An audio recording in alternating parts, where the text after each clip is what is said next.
Bonsoir, bienvenue dans votre journal. Voici les titres de ce mardi 24 novembre. Ce face-à-face du gouvernement pour répondre aux questions de l'heure. La plus saillante, cette maladie encore mystérieuse qui a contaminé au total 1004 pêcheurs selon le ministre de la Santé Abdoulaye Diouf Sarr. Un seul patient est sous traitement. D'autres interrogations et d'autres réponses tout de suite dans cette édition. Le doute plane à nouveau sur les élections locales jusque-là prévues en 2021. Le débat s'est invité dans cette conférence de presse gouvernementale. Le tout nouveau ministre de l'Intérieur, Antoine Félix Diome, évoque des préalables, l'audit du fichier ou encore l'évaluation des élections passées. À la une également, cet incendie au port de Dakar, 3 tonnes de résine parties en fumée. Le feu s'est déclaré dans un bâtiment de fabrication de matériel d'étanchéité et de quincaillerie. Et comme tous les mardis, la rubrique Réussir au Sénégal, une nouvelle success story. En 2 ans, Mahathir a monté sa propre affaire, le chai, un thé d'origine indienne, et nous allons vous faire découvrir son histoire dans quelques instants.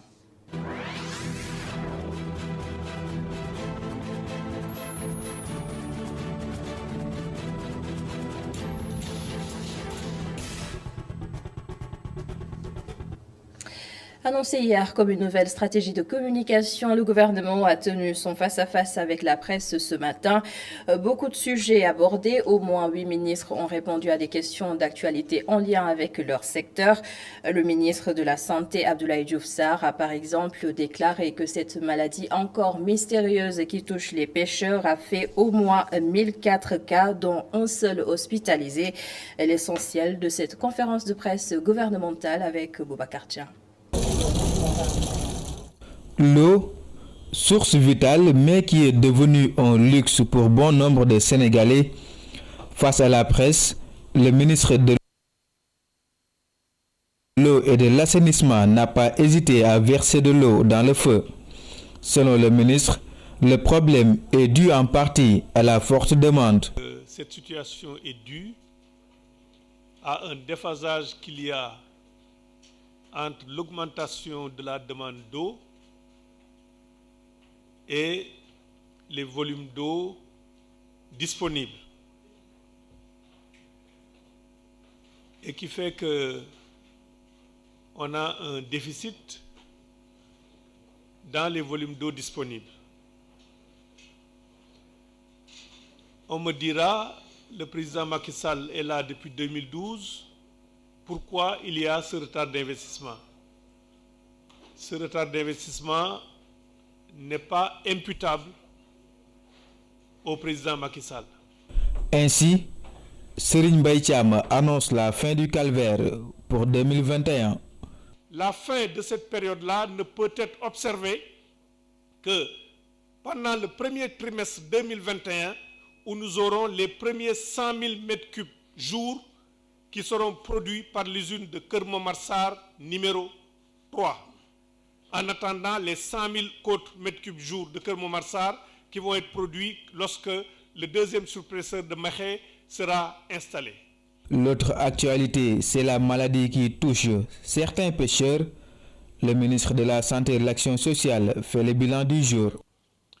Dans la région de Dakar, un total de 567 patients a été effectivement identifié, totalement pris en charge, avec une évolution positive pour tout le monde. Au moment où je vous parle, il y a un seul cas hospitalisé. Au niveau de la région de Thiès, nous avons 431 cas identifiés. Tout le monde est bien pris en charge et il n'y a pas de cas hospitalisé. Au niveau de Kolda, il y a un cas qui a été donc signalé et semble-t-il que l'origine de ce cas est effectivement donc identifiée à Dakar. Somme toute, nous avons 1004 cas totalement pris en charge, dont un seul hospitalisé en ce moment. Et les lésions évoluent très favorablement au niveau de la prise en charge. Pour le moment, l'origine de la maladie reste inconnue. Le ministre de l'Environnement annonce les résultats des analyses pour bientôt. Aucune infection chimique ou toxique sur l'eau qui a été analysée qui pourraient justifier bien entendu l'apparition de cette maladie. Aucune infection chimique ou toxique sur les poissons qui ont fait l'objet d'analyse. Il reste l'analyse des prélèvements effectués au niveau des algues, parce qu'il y avait des soupçons sur le fait que la maladie pouvait être d'origine algale. Aucune piste ne sera écartée. Nous allons continuer à faire les investigations sur les algues parce que selon les informations que nous avons reçues des pêcheurs, l'apparition de cette maladie a coïncidé avec une apparition massive d'algues dans les lieux indiqués.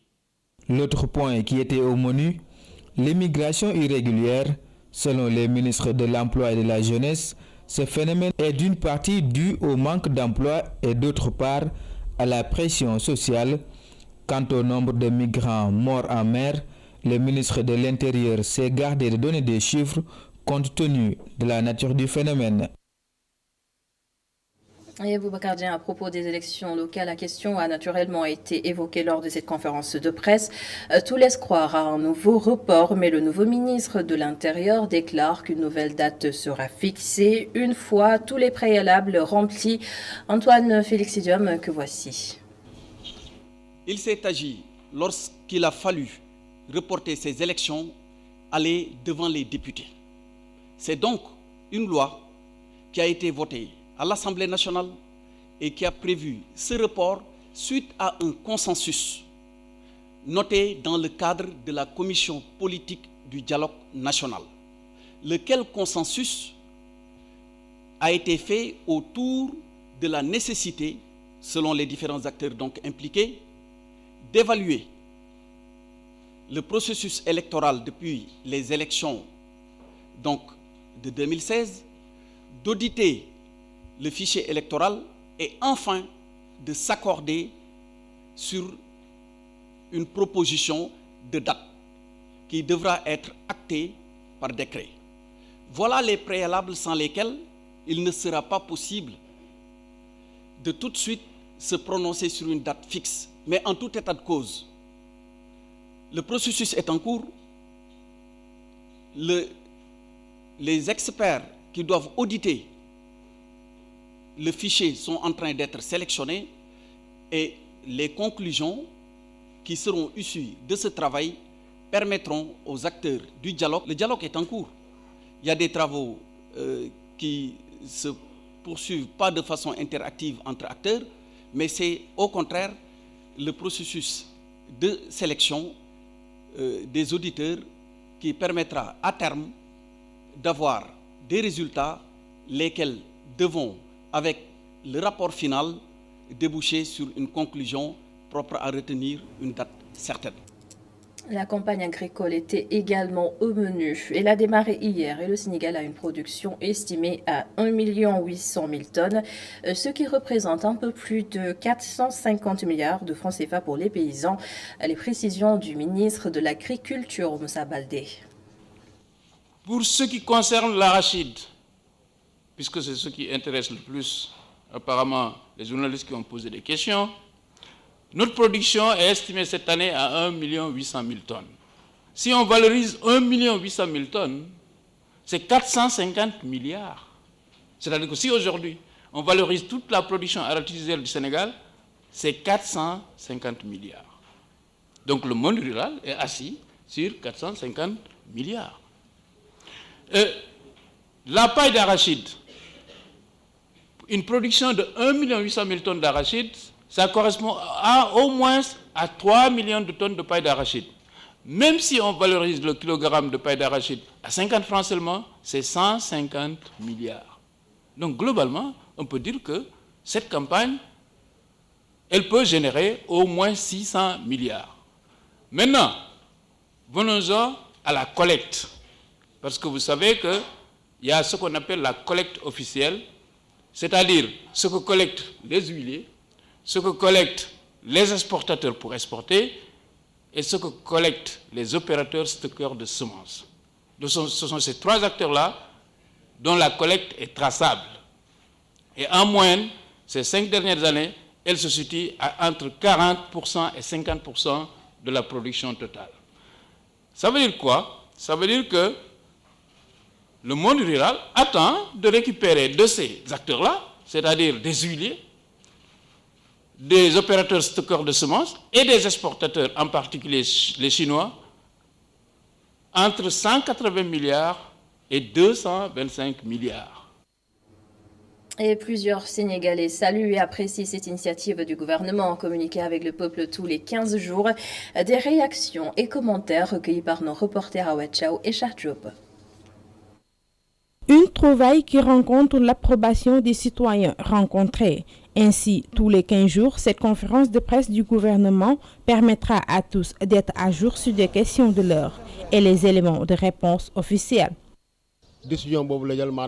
Je salue cette initiative de l'État de discuter des problèmes des Sénégalais. La communication et la sensibilisation manquent vraiment dans ce pays. Je salue l'initiative de l'État, mais également j'interpelle également l'État pour qu'il vraiment accompagne les parents pour qu'ils se sentent beaucoup plus à l'aise dans leur domaine d'activité. Une question cependant en préoccupe beaucoup. La pérennité de la démarche. Je demande que ce face-à-face État-presse continue. L'État nous a beaucoup habitués de bonnes initiatives, mais le seul bémol, elles ne s'inscrivent pas dans la durée. Et j'interpelle également les parents à prendre leurs responsabilités à propos de l'éducation de leurs enfants. Ils ne respectent jamais leurs paroles et ils ne travaillent que pour leur propre compte. Nous espérons que cette initiative aura un suivi. Le nouveau porte-parole du gouvernement est attendu dans 2 semaines pour un autre rendez-vous avec la presse aux côtés d'autres membres du gouvernement. Ouachao, merci. Ce mardi également, un incendie s'est déclaré au port autonome de Dakar. Situé à près de 200 mètres du môle 10, le bâtiment de Arzoumi et SARL a pris feu. Il s'agit d'une société spécialisée dans la fabrication de matériel d'étanchéité et de quincaillerie. Environ 3 tonnes de résine ont été emportées par les flammes et dans quelques instants, les explications à suivre du commandant Mamdi Ndiaye des opérations de secours. La journée de la solidarité de l'armée a vécu ce 24 novembre, cérémonie officielle à Dakar présidée par le ministre des Forces armées. Maître Sidiki Kaba a annoncé l'érection prochaine d'un haut lieu de solidarité des armées dénommé Djambari, Abdulrahmani pour le compte-rendu. Journée de solidarité de l'armée, inédit au Sénégal, le 24 novembre est désormais inscrit dans le calendrier des activités majeures de l'armée. Une armée qui se veut solidaire avec ses blessés et mutilés de guerre en cette première journée. Un soutien psychologique mais aussi social matérialisé par des chèques de 60 millions de francs CFA.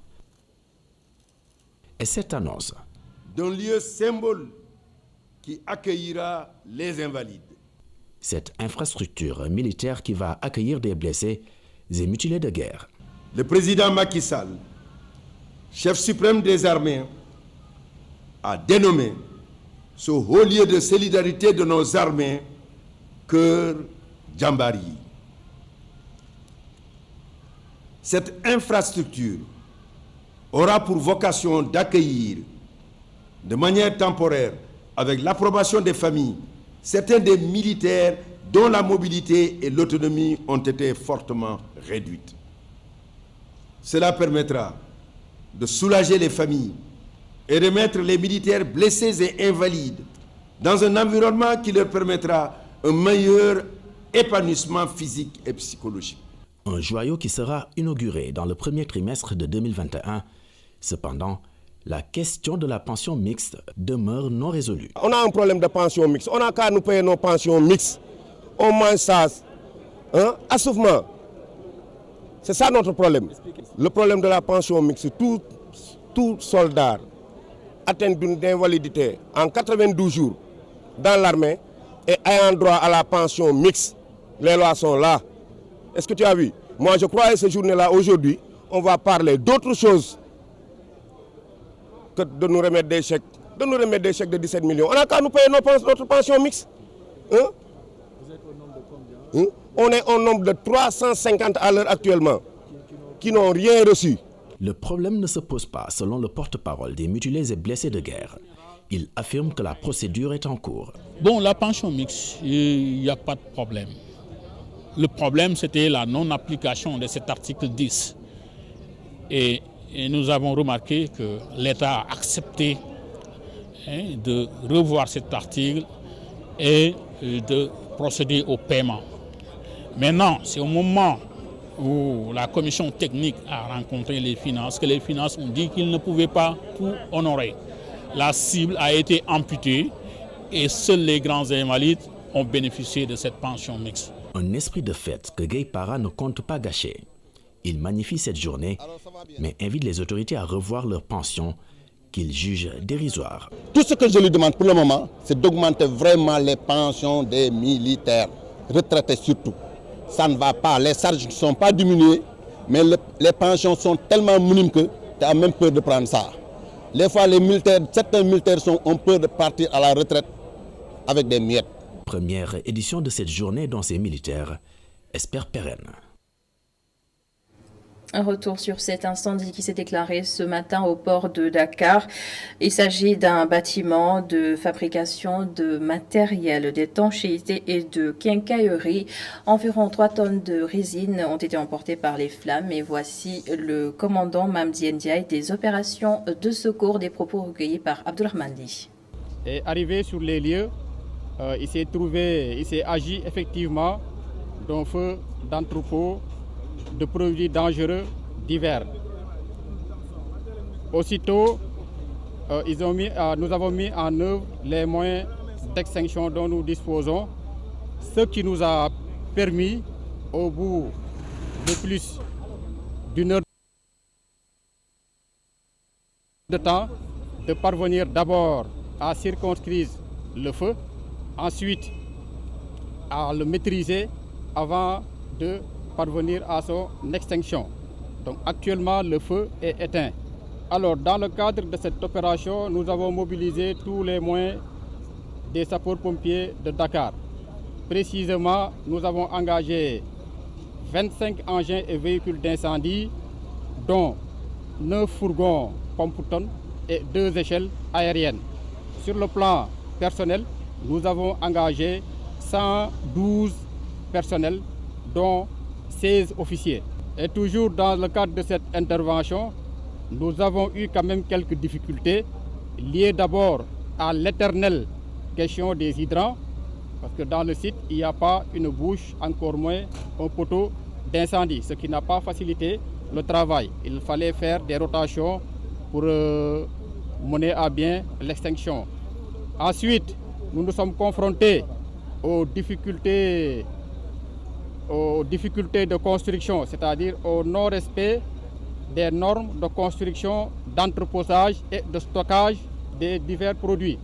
Ensuite, il y avait une panoplie de produits, dont des produits de la classe 1, c'est-à-dire des produits explosifs, et des produits de la classe 3, c'est-à-dire des produits dangereux, flammables. Et le reste de l'actualité consacrée aux conséquences de la pandémie sur l'économie nationale. Les efforts de l'État convergent vers la relance économique. L'économiste Dr Souleymane Daou appelle à plus de vigilance dans les partenariats publics-privés. Interrogé par Mohamed Kandji, il évoque aussi l'appui au secteur privé national. Regardez. On sait que le budget est extrêmement limité, 4 000 et quelques milliards. Et puis à cela s'ajoute, par rapport suite à cette pandémie-là, avec ce PAP 2 ajusté ou accéléré, il y a nécessité, il y a quand même des ambitions d'avoir 14 720 milliards. Ces 14 720 milliards, c'est pour avoir des effets escomptés en retrouvant déjà dès l'année prochaine un taux de croissance de 5,2. Et puis l'année qui suit, 7,2 pour arriver en 2023 à un taux de croissance à 2 chiffres. Maintenant, est-ce que ces 14 720 milliards sont suffisants pour pouvoir retrouver... D'abord, il va falloir qu'on retrouve le niveau d'antan, le niveau d'avant-crise, pour pouvoir espérer arriver à un niveau plus accéléré, plus soutenable, avec une croissance plus inclusive. Et là, il va falloir quand même qu'on soit beaucoup plus vigilant sur les réformes en profondeur qui seront mises en place, à savoir la politique, le partenariat public-privé. C'est une loi qui va voir le jour bientôt, qui va plutôt encadrer les acteurs de la vie économique de manière à ce que tout le monde puisse contribuer quand même à l'essor du développement. Et là, pour cela, on a besoin d'un secteur privé fort, un secteur privé national fort.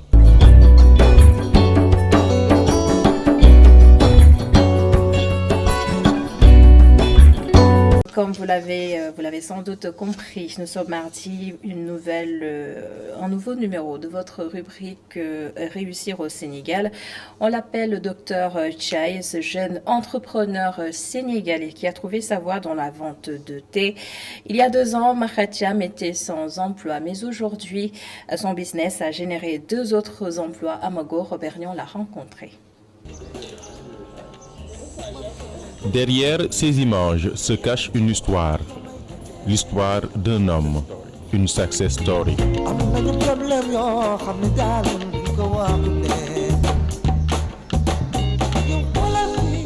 Blouse blanche, stéthoscope autour du cou. Pourtant, Dr Chai n'a jamais prêté le serment d'Hippocrate. Je précise à chaque fois que je ne suis pas diplômé en médecine. Cette façon de s'habiller est juste un moyen, ou bien je dirais une manière pour ne pas passer inaperçu. Il y a 2 ans, Mahatiam était sans emploi. Marié et soutien de famille, Dr Chai se lance alors dans la vente de thé. C'était pas facile à mes débuts. Parfois, j'allais même sillonner les rues de Dakar, accompagné de mon épouse enceinte. Elle m'encourageait pendant ces moments difficiles. Un jour même, un commerçant m'a chassé de son magasin. C'était pas du tout facile. Donc,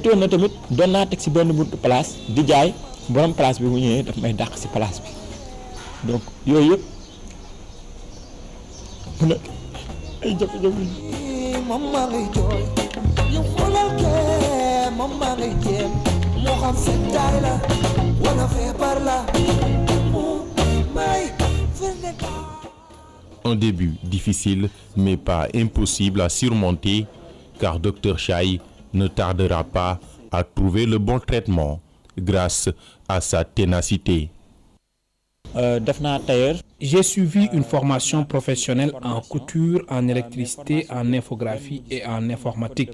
Mais malheureusement, toutes ces formations n'ont pas abouti faute de moyens pour payer mes études.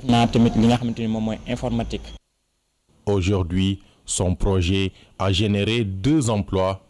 Ses services sollicités dans les cérémonies et autres événements. 2 personnes là andal. Je travaille maintenant avec 2 jeunes. Ce sont 2 jeunes qui sont dynamiques. Je les rémunère en fonction de mes gains. Nos prestations de services sont bien appréciées par nos clients, ce qui est très important. Cérémonie, ma ñëw def prestation de service, bi mu paré kontaan na, nit yi aussi kontaan nañ, gis nañ seen njariñ ci loolu. Très suivi sur les réseaux sociaux, Mahatiam compte élargir ses activités et faire de son thé une marque internationale.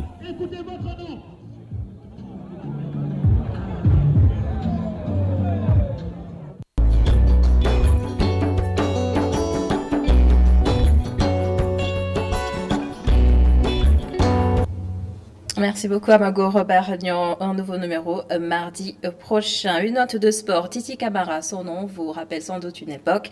Il a marqué son temps avec le Sili national de la Guinée. L'ancien capitaine de l'équipe de football guinéenne est actuellement formateur avec une académie basée à Conakry. Sekou Seydi l'a rencontré ici à Dakar. Gourvenec avec Titi Camara. Camara en pivotant. Et c'est le but. Titi Camara. Après 20 ans de carrière de footballeur, Titi Camara reste toujours dans le rectangle vert. L'ancien capitaine du Sili national a créé sa propre académie de football, une façon pour lui de rendre au football la monnaie de sa pièce. C'est la passion, vous savez, Quand on a eu la chance de pratiquer un sport au départ qui était juste un amusement, après ça devient un métier pour un footballeur. Je pense que ça fait maintenant 40 ans que je suis dans ce milieu et c'est un plaisir pour moi de transmettre ce que j'ai pu apprendre pendant les 20 ans de carrière. Pour transmettre ce savoir aux générations futures, l'ancien sélectionneur du Sili mise sur la formation. Pour lui, c'est le seul moyen de permettre à sa nation de développer son foot. Nous, les anciens des années 90, qui sont partis en Europe sans passer dans les académies, mais nous avons bénéficié de la formation des entraîneurs qui se sont formés dans les pays de l'Est. Ça a été un avantage pour nous, notre génération. Après, les temps ont changé. Aujourd'hui, c'est un effet de la mode. Il y a beaucoup de footballeurs qui s'orientent pour la création des centres de formation et surtout qui passent des diplômes pour être des entraîneurs, essayer de transmettre ce qu'ils ont connu, le professionnalisme, et de donner la chance à ces jeunes-là qui deviennent des hommes demain. Collaborateur du candidat Alpha Condé à l'élection présidentielle de 2010, Aboubakar Sidiki Camara avait porté auprès de l'autorité le souhait de voir la Guinée accueillir la Coupe d'Afrique des Nations, chose qui se réalisera en 2025. Organiser une Coupe d'Afrique des Nations, c'est vrai que c'est coûteux et tout est prioritaire, mais c'est transversal parce qu'il y a beaucoup de secteurs des ministères qui rentrent en compte. Je pense que si les pays africains veulent se développer, je pense que c'est un passage obligé. Quand il y a des infrastructures en place, ça permettra à la jeunesse et surtout qu'ils puissent vraiment pratiquer le sport dans de bonnes conditions. Quart de finaliste de la CAN 2004, l'ancien attaquant de Liverpool regrette de ne pas avoir gagné de trophée pour sa nation. Son rêve actuel est de voir le Sili national soulever le trophée continental en 2025 à domicile. Et Titi Camara se souvient de cette quart de finale en 2004 avec le Sili national. Des regrets dans sa carrière, mais aussi de l'espoir sur la jeunesse sportive. On l'écoute. De toute façon, vous savez, dans le football, c'est après qu'on a des regrets. Mais je pense qu'il y a eu des moments pendant notre carrière, surtout quand on était au sein de l'équipe nationale, on a rencontré les meilleurs d'Afrique. C'était le Cameroun avec le président Issayatou. Tout le monde sait, on avait un match capital à Conakry où il fallait une victoire. Bon, malheureusement, on n'a pas pu trouver la qualification sur le terrain. Et après, il y a eu le Grand Nigeria aussi. Cette période aussi a été une période de réussite pour le football guinéen. Après les 3 Coupes d'Afrique des Nations que j'ai joué, notre génération a joué. Je me rappelle en 1994, quand on s'est qualifié en Tunisie, la Guinée était absente pendant 14 ans. Et après, il y a eu la continuité. En 1998, au Burkina Faso, on s'est arrêté au premier tour. C'est en 2004, on s'est qualifié en quart de finale après 28 ans. Je ne garde que de bons souvenirs. Maintenant, ce que je souhaite à mon pays, c'est qu'un jour qu'on puisse gagner une Coupe d'Afrique des Nations vivant. Et cette actualité internationale au Burkina Faso, les 5 commissaires de la CENI issus de l'opposition ont finalement quitté l'organe en charge de l'organisation des élections. L'opposition déplore des manquements dans la tenue du scrutin et menace de boycotter les résultats. Mais la CENI a quant à elle décidé de poursuivre l'annonce de ces résultats. Et voici le président de la CENI, Newton Ahmed Barry, interrogé par notre correspondant Diagatiam. Nos camarades ne nous ont pas donné évidemment les raisons formelles de leur non-participation en dehors de la question de la compilation manuelle pour laquelle nous ne sommes pas en divergence avec eux. C'est pour cela que nous voudrions donc prendre les Burkinabés en témoin du bon esprit qui nous habite, de notre volonté de faire les choses ensemble et évidemment de constater aussi que nous n'avons pas réussi à mettre ou à faire revenir nos camarades à l'heure où on vous parle. Et donc, ensemble, nous avons pris la décision de cette déclaration et l'annonce de la poursuite des délibérations et des proclamations des résultats. Et voilà, c'était l'essentiel de l'actualité de ce mardi. Merci d'avoir été avec nous. Un merci également à toute l'équipe de la régie. Dans quelques instants, Khalifa Diakhaté revient pour la suite de la Total Bloc d'information. À demain pour l'édition du soir. Au revoir.